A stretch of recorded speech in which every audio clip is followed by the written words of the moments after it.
Hello everyone, welcome to my channel maths classes. Finance mathematics पढ़ रहे थे तो 25 क्वेश्चंस हम इसके अंदर कवर कर चुके हैं। लास्ट क्लास में हमने कंटिन्यूस कंपाउंडिंग पढ़ा है। आज हम सबसे इम्पॉर्टेंट क्वेश्चन करेंगे, मोस्ट इम्पॉर्टेंट क्वेश्चन। इस क्वेश्चन के चांसेस 100% होते हैं। क्यों? क्योंकि पिछले काफ़ी सालों से लगातार आ रहा है और ये एक ऐसा क्वेश्चन है जो आपने अभी तक जो भी पढ़ा है लगभग सब कुछ आपका रिवाइज करा देगा, मतलब सब कुछ एक ही क्वेश्चन में आ जाएगा। तो टाइम वेस्ट नहीं करते हैं, सीधा क्वेश्चन पे आते हैं। क्वेश्चन नंबर 26, ये क्वेश्चन पढ़ना है हमें। तो क्वेश्चन पढ़ो ध्यान से। Find the amount of ₹5,000 after 8 years if investment at 6% compounded semi annually for the first 2 years, ठीक है, at 8% compounded quarterly for the next 3 years and at 7% compounded continuously there after.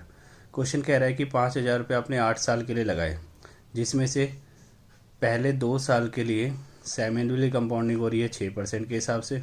उसके बाद अगले कितने साल के लिए? 3 साल के लिए क्वार्टरली कंपाउंडिंग हो रही है 8% पे। और उसके बाद जितना भी टाइम बच गया 7% कंपाउंडिंग हो रही है कंटिन्यूसली, ठीक है। तो इस क्वेश्चन का मैं एक वो बनाता हूँ डायग्राम, ताकि अच्छे से समझ आए। आपके पास यहाँ पर इनिशियली आपके पास कुछ पैसा है, मतलब 5,000 रुपये है, ठीक है।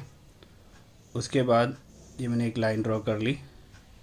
इसमें पहले 2 साल, फर्स्ट 2 ईयर्स, फर्स्ट 2 ईयर्स में क्या हो रहा है हमारे पास? सेमी एनुअली कंपाउंडिंग हो रही है। सेमी एनुअली कंपाउंडिंग हो रही है फर्स्ट 2 ईयर्स में। कितनी रेट पे हो रही है? 6% पे, ठीक है ना। उसके बाद कितने साल?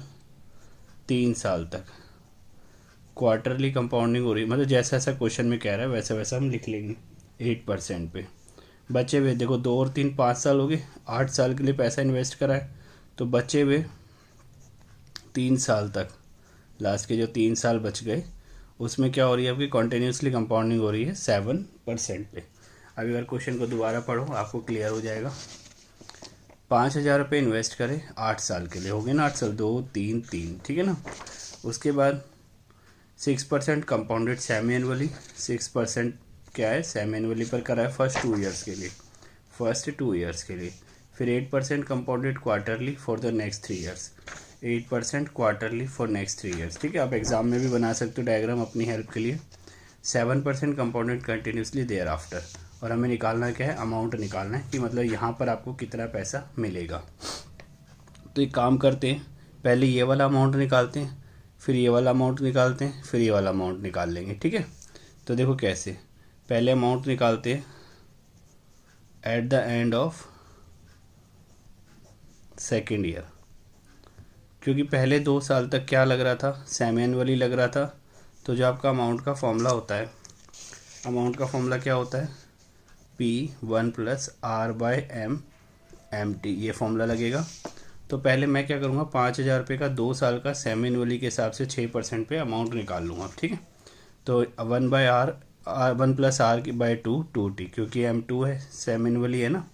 अब उसके बाद वैल्यूज़ पुट कर दो, यहाँ पर आ जाएगा 5,000। रेट कितनी है? 6% और टाइम कितना है? 2 साल। तो ये कितना आ जाएगा सिंप्लीफाई करके? 5,000 1+6/200 और ये पावर में क्या आ जाएगा? 4 आ जाएगा, ठीक है। समझ आ गया ये? उसके बाद देखो, तो यहाँ तक क्लियर है हमें। अब उसके बाद आप इसे सिंप्लीफाई भी कर सकते हो, तो मैं इसे फ़िलहाल सिंप्लीफाई कर लेता हूँ। 5,000 और ये जो सॉल्व करके कितना आएगा आपका जवाब, इसे कैलकुलेटर पे सॉल्व करोगे 1.1255, ओके। अभी मैं इसे और मल्टीप्लाई नहीं करूँगा, इतना ही यूज़ करूँगा मैं इसको। अब मेरे को ये पता लग गया कि यहाँ पर आपके पास 2 साल के बाद, मतलब यहाँ पर आपके पास कितना पैसा हो जाएगा? इतना पैसा हो जाएगा, ठीक है। मल्टीप्लाई में से बाद में करूँगा, मुझे कुछ समझाना है, ठीक है। चाहे आप ये ले लो चाहे ये ले लो, इतना पैसा हो जाएगा आपके पास 2 साल के बाद, मतलब यहाँ पे। अब आपने पढ़ा हुआ है कि कंपाउंड इंटरेस्ट में क्या होता है कि जो अब मेरे पास यहाँ पर जो पैसा, मतलब ये जो नया अमाउंट जो आया मेरे पास 2 साल बाद, ये मतलब इस वाले के लिए, इस पीरियड के लिए क्या बन जाएगा? प्रिंसिपल बन जाएगा, है ना। हमने यही पढ़ा है ना कि हर बार जो अमाउंट आता है वो नेक्स्ट टाइम प्रिंसिपल बन जाता है। तो अब यहाँ पर जो अमाउंट आ गया है, इस अमाउंट पर मेरा क्या लगेगा? ब्याज लगेगा, क्वार्टरली के हिसाब से 8% पे 3 साल तक। तो ये जो अमाउंट आया है ये आपका नया प्रिंसिपल बन जाएगा। रेट टाइम 3 साल हो जाएगा, रेट 8% हो जाएगी और क्वार्टरली। तो फिर से फॉर्मूला इसको आप मान लो A1, ठीक है ना। तो आप यहाँ से निकालो अमाउंट। मैं आपको बिल्कुल बेसिक से समझा रहा हूँ ये क्वेश्चन, मैं आपको इसका डायरेक्ट भी बता दूंगा, लेकिन पहले ये सीखो 5वें साल के एंड में कितना अमाउंट आ जाएगा हमारे पास। 5वां साल हो जाएगा ना, ये 2 और ये 3, ठीक है। अब मैं यहाँ निकाल रहा हूँ अमाउंट, तो ये प्रिंसिपल नहीं लेंगे। अब जो यहाँ पर जो हमारा अमाउंट आया था ना, वो हमारा नया प्रिंसिपल हो जाएगा। तो हम ये फॉर्म यहाँ पर आ जाएगा A1, मतलब प्रिंसिपल की जगह क्वार्टरली हो रहा है तो 4 आ जाएगा नीचे, और ऊपर 4T, M की जगह 4 लिख दिया। तो A1 की जगह तो लिख दो 5000, 1.1255, ठीक है। ये आपका क्या हो गया, क्योंकि यहाँ पर जो आपका अमाउंट आया था वो प्रिंसिपल हो जाएगा इस पीरियड के लिए, ठीक है। तो ये निकाल लिया मैंने अमाउंट, मतलब प्रिंसिपल। उसके बाद यहाँ पर वैल्यू पुट कर दो, रेट 8% है और टाइम कितना है 3 साल, टाइम है 3 साल, ठीक है। तो ये 5000 ऐसे ही रहेगा 1.1255, और आप इसे सिंप्लीफाई कर लो। ये आपका सिंप्लीफाई करके 1.2682 आ जाएगा अप्रॉक्स, ठीक है। ये चीज़ समझ आ गई। अब ये इतना पैसा आपके पास यहाँ तक हो गया। अब जब मैं इसकी बात करूँगा इस पीरियड की, तो यहाँ पर जो अमाउंट आया है वो प्रिंसिपल हो जाएगा इस पीरियड के लिए, ठीक है। यहाँ पर जो आपका अमाउंट आया है वो इस वाले पीरियड के लिए क्या हो जाएगा, प्रिंसिपल हो जाएगा। तो अब क्या निकालते हैं 8th ईयर के एंड में अमाउंट। मैं आपको भी डायरेक्ट सिखा दूंगा, लेकिन बेसिक सीखना बहुत ज़रूरी होता है। कई बार क्या होता है बेसिक पे क्वेश्चन आ जाता है, फिर वहाँ पर हिलता नहीं है, क्योंकि हमने डायरेक्ट सीखा होता है। अब जा इसको मान लेता हूँ मैं A2, ठीक है। तो यहाँ पर मेरा जो फॉर्मूले में प्रिंसिपल होता है वहाँ पर ये वाला अमाउंट आएगा। ये कौन सा अमाउंट माना है मैंने, A2, ये जो निकला है मेरा पूरा, ठीक है। तो मैं लिखता हूँ A2। फिर यहाँ पर क्या हो रहा है, कंटिन्यूसली कंपाउंडिंग हो रही है। कंटिन्यूसली के लिए हमारा ये फॉर्मूला नहीं होता। कंटिन्यूसली के याद करो, मैं लास्ट क्लास में डिस्कस किया था, ये फॉर्मूला होता है PERT, ठीक है ना। तो अभी हमारा P की जगह तो A2 आ जाएगा, ठीक है। फिर R की जगह क्या आएगा 7%, और टाइम कितना है 3 साल, क्योंकि बच्चे में 3 साल तक आपका कंटिन्यूसली कंपाउंडिंग हो रही है। उसके बाद A2 की आप वैल्यू पुट कर दो, ये पूरी 5000, 1.1255, 1.12682, और ये e की पावर 0.21। इसको मैंने सॉल्व करना सिखाया है आपको लास्ट लेक्चर में, कि पहले इसको y मान लेना, फिर दोनों तरफ log ले लेना। log लेने का 0.21 आगे आ जाएगा, log a की वैल्यू, लास्ट में एंटी लॉग। तो ये ऑलरेडी मैं आपको सिखा चुका हूँ लास्ट लेक्चर के अंदर, तो आप वहाँ से समझना इसको किस तरीके से सॉल्व करते हैं। यहाँ मैं डायरेक्ट वैल्यू लिख लूँगा,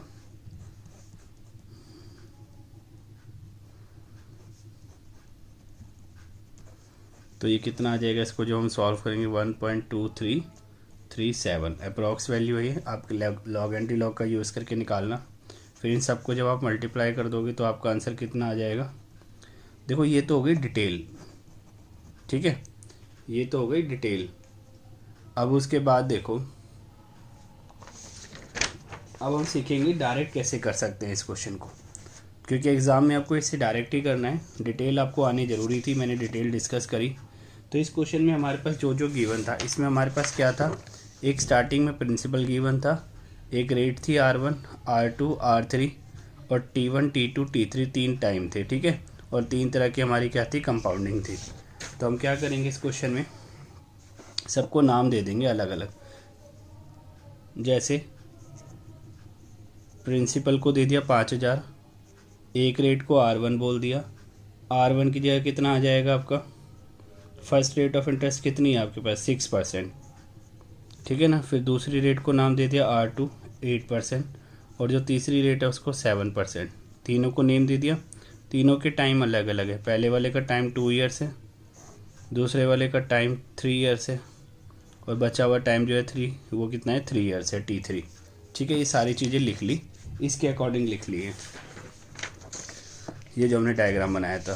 तो ये वाला सेमी एनुअली हो रहा था, आपको पूरा लिखना है सेमी एनुअली कंप्लीट, ठीक है। ये क्वार्टरली हो रहा था, और ये क्या हो रहा था, कॉन्टीन्यूसली, ठीक है। तो क्वेश्चन आपको समझ आ गया है। अब डायरेक्ट हम इसको कैसे करेंगे, सीधा लिखेंगे अमाउंट, प्रिंसिपल की जगह लिखेंगे 5000, तो आप फिलहाल यहाँ P रहने दो, फिर 1 + R1। अब यह क्या है, सेमी एनुअली है तो 2 आएगा नीचे, ठीक है, और 2 T1, फिर 1 + R2 बाय, यहाँ पर क्या आएगा, नीचे क्वार्टरली है तो 4 आएगा, फिर 4, फिर दूसरा वाला टाइम, फिर उसके बाद क्या था, ये पूरा का पूरा पी हो गया, तीसरा वाला कॉन्टीन्यूसली हो रहा है। देखो आपको क्या करना है, जो पी तो फिक्स कर दिया, उसके बाद साथ वाली टर्म लिखनी है। जैसे अमाउंट का जो मेरा फॉर्मूला होता है वो P1 + R/MT होता है, तो ये P तो मैंने स्टार्टिंग में लिख दिया, ठीक है। अब मुझे बस यही वाली टर्म लिखते हुए चलना है। ऐसे ही जब मेरा कंटिन्यूसली होता है तो ये फॉर्मूला होता है, ये तो मैंने स्टार्टिंग में लिख दिया, तो बस मुझे ये वाली टर्म और लिखनी है कंटिन्यूसली के लिए। तो ये वाला कंटिन्यूसली वाला है, तो क्या आएगा e⁻RT। R क्या है हमारा R3 और टाइम क्या है हमारा T3। अब सारी वैल्यूज़ आप इसके अंदर पुट कर दो, तो P की जगह क्या आ जाएगा 5000, R1 की जगह क्या आ जाएगा 6%, टाइम की जगह क्या आ जाएगा 2 ईयर्स, फिर 1 प्लस ये कितना आ जाएगा 8%, ठीक है। ये 400 पता है ना क्यों हो गया, क्योंकि नीचे क्वार्टरली था 4 था। टाइम टू 3 ईयर्स, ये 7% और ये 3 ईयर्स, ठीक है। इसको सिंप्लीफाई करो, 5000, इसको आप सॉल्व कर लेना। 1 + 6/200 4, 1 + 8/400 12, ठीक है। और ये 0.21। एग्ज़ाम में आपको इस मेथड से करना है, टाइम सेव होगा आपका। जो मेथड मैंने आपको सिखाया वो सिर्फ आपकी नॉलेज के लिए सिखाया है, कि कोई ऐसा बेसिक क्वेश्चन आ जाता है तो आप उस मेथड से कर सकते हो, ठीक है। कि हर बार जो हमारा अमाउंट आ रहा है वो नया प्रिंसिपल बनता जा रहा है। अब उसके बाद आप इसे अब आप इसे सिंप्लीफाई करोगे तो आपका लगभग वही आंसर आएगा जो हमने पहले निकाला है। तो ये हमारा क्या हो गया, फाइनल आंसर आ गया। तो क्लियर है आपको, यहाँ तक कोई दिक्कत नहीं। तो अगला क्वेश्चन देखते हैं, इसके जैसा ही क्वेश्चन है, थोड़ा सा बड़ा है तो उसमें कोई टेंशन वाली बात नहीं, क्वेश्चन सेम है, पढ़ो ध्यान से। A person deposited ₹10,000 in a bank for 3 years offering interest at a rate of 6% compounded half yearly during first year.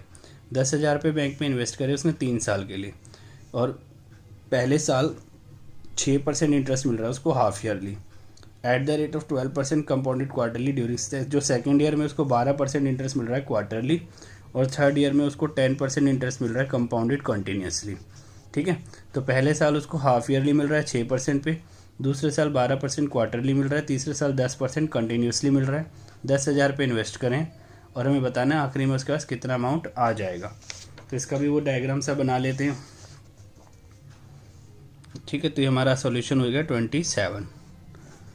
तो काफ़ी सारे क्वेश्चन हम कर चुके हैं इसके अंदर, एक एक क्वेश्चन को मैंने डिटेल में डिस्कस करा है। ये मेरे पास स्टार्टिंग में कोई प्रिंसिपल है, पहले साल जो है फर्स्ट ईयर तक, एक साल में 6% इसको इंटरेस्ट मिल रहा है पहले साल हाफ ईयरली पे, ठीक है, हाफ ईयरली पे। और अगले साल मतलब अगले साल इसको मिल रहा है हमारे को कितने परसेंट पे मिल रहा है, 12% पे क्वार्टरली, ठीक है। ये एक साल के लिए हो रहा है, ठीक है। उसके बाद बचा हुआ जो एक साल है उसको इसको कंटिन्यूसली पे मिल रहा है 10% पे। ये सारा आप पहले ज़रूर बना लेना। और जो स्टार्टिंग में पैसा है ये 10,000 रुपये है, तो अब हम इसको डायरेक्ट कर लेंगे। ये हमारा R1 हो गया 6% और टाइम 1 हमारा 1 ईयर है। R2 कितना है 12% और टाइम 2 क्या है 1 ईयर। तो क्वेश्चन ध्यान से पढ़ना, वो कभी कभी एक साल करके भी दे देता है। तो R3 हमारा 10% है और थर्ड ईयर का टाइम हो गया हमारा 1 ईयर, और प्रिंसिपल 10,000 रुपये है, ठीक है। इसको सही से लिख लेना। तो अमाउंट का फॉर्मूला लगा दो, P1 प्लस पहला क्या है हाफ ईयरली है, तो हाफ ईयरली के लिए 2 आएगा नीचे, 2T1। दूसरा क्वार्टरली है 4 आ गया नीचे, R2/4, और ये कितना आएगा 4T2। तीसरा वाला क्या है, P तो लिख ही दिया पहले ही, E कंटिन्यूसली वाला है ना, e⁻RT, तो R3 और ये T3, ठीक है। ये प्रिंसिपल की जगह कितना आ जाएगा 10,000,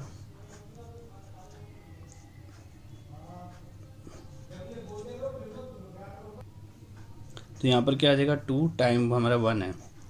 R2 कितना है 12%, नीचे 400 आ जाएगा क्वार्टरली की वजह से, और ये 4 टाइम 2 कितना है 1 ईयर, ठीक है। उसके बाद ये R3 कितना है 10%, तो इसको लिखो 0.10 और टाइम ये 1 ईयर है, ठीक है। तो आप जब इसे सिंप्लीफाई करोगे तो सिंप्लीफाई करके आपके पास ये क्या आएगा, यहाँ से ये तो 10,000 ही रहेगा, ये कितना आ जाएगा 1.03 की पावर 2, ये आएगा 1.03 की पावर 4, और ये सॉल्व करके आ जाएगा, ये 10% है, ठीक है, e की पावर 0.10। तो इसकी वैल्यू अब इसको सॉल्व कर देना पूरा। सॉल्व करके लास्ट में आपको मिलेगा 13195.70। ठीक है, तो आज हमने दोनों मोस्ट इंपॉर्टेंट क्वेश्चन कर लिए। इनमें से एग्जाम में 100% आता ही आता है हर साल। आप कुछ पुराना 10 ईयर उठा के देखोगे तो आपको हर बार ये क्वेश्चन मिलेगा और इसमें आपका सारा बेसिक आपका यूज़ हो चुका है। तो नेक्स्ट क्लास में हम इफेक्टिव रेट ऑफ इंटरेस्ट पढ़ेंगे। जब तक आपको ये सारा अपना कवर कर लेना है। इफेक्टिव रेट ऑफ इंटरेस्ट भी बहुत इंपॉर्टेंट टॉपिक है। Till then take care, thank you very much.